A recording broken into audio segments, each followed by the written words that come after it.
Turner has a great question. It's something we've talked about a lot over the last few weeks. So Turner asks, with Dabo Swinney's refusal to embrace the transfer portal, do you think it is at all possible for him and Clemson to return to the success that they were at a few years ago? Is he a good enough recruiter and or developer of talent to not need the transfer portal at all? And do you think there's any coach in the country who could succeed with this strategy, not taking players from the portal, besides Dabo?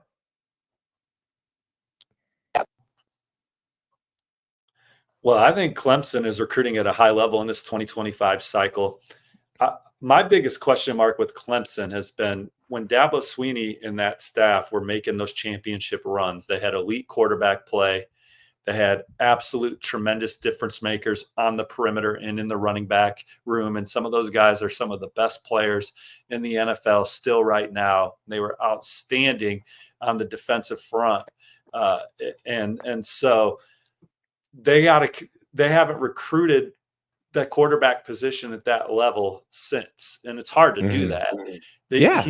He's also lost some tremendous assistant coaches that have gone on to other places, and it's tough to fill those shoes. You might fill them with good coaches, but he lost some great coaches from some of those dynasty runs. But what I will say is I think that we're nitpicking a program that won double-digit games again this past year. They played in a New Year's Six game 2 years ago. I understand the standard is winning a national championship. Do I think that Clemson could look to the portal for one or two Clemson-type guys a cycle? Yes, I think that there are guys that fit the mold of Clemson that are in the portal that would love to go there and maybe help them shore up a room that's doesn't have the depth necessary, or maybe they didn't recruit to the standard.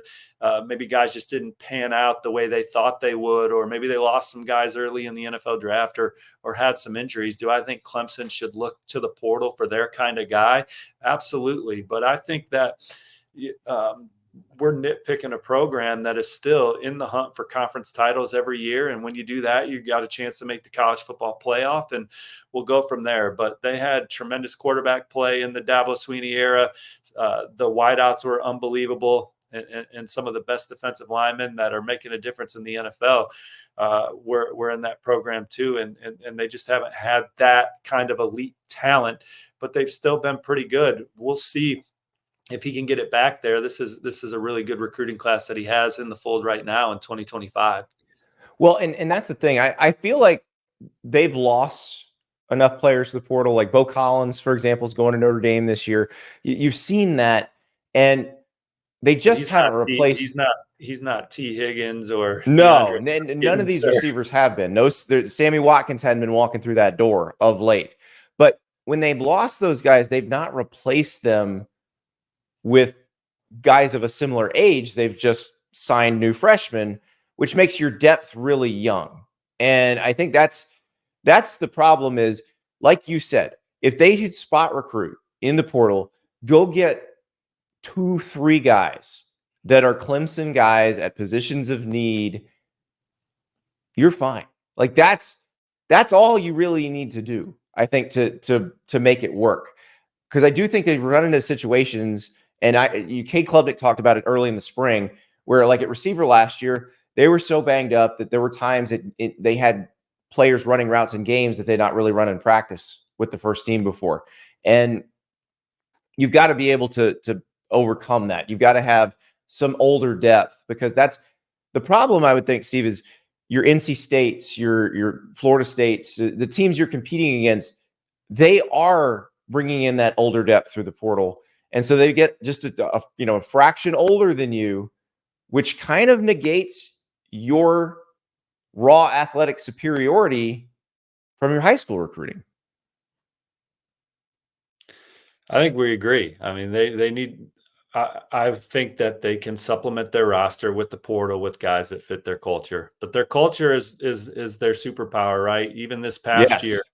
Even this past year, when everybody was taking shots at them and saying Clemson was done, they rallied and won a lot of football games there at the end of the year, and had some fun over the last couple months, and salvaged the season and finished strong. And I think that's a testament to their culture, because a lot of programs, the wheels would have just fell off there, and maybe they don't even make a bowl game. So he protects that culture, and I admire it. I just think that